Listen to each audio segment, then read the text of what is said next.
Does the common good actually not actually weigh in here? And this has kind of been collective across, what we would consider to be the conservative and liberal judges have been kind of asking the same thing.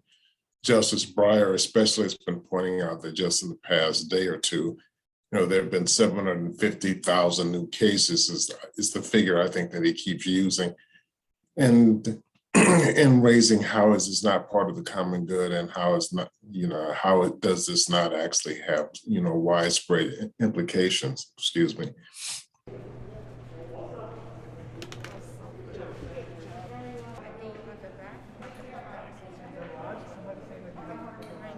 How far can the government actually go to trying to impose, any kind of standards and healthcare standards, on private industry, and also in this case, part of the case deals with medical industry and people who work for establishments that receive Medicare, Medicaid funding.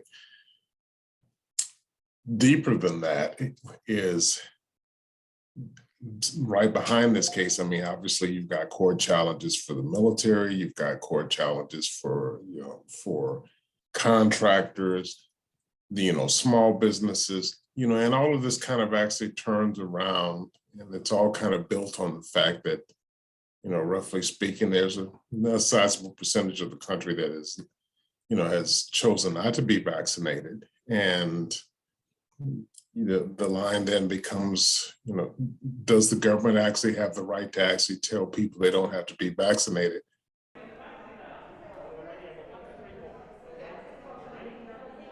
Now, there doesn't seem to be a whole heck of a lot of precedence in terms of, especially in terms of OSHA being the one that is actually mandating vaccines.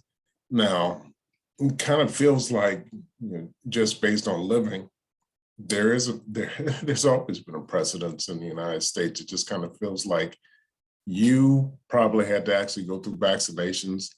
My kids did, my grandkids have had to have, 18, 19 shots, not necessarily COVID shots, but, for various diseases, for all kind of things, for various viruses, et cetera, et cetera. So it kind of feels like there have been these mandates. For instance, you can't enroll your kids in school without some of these vaccines.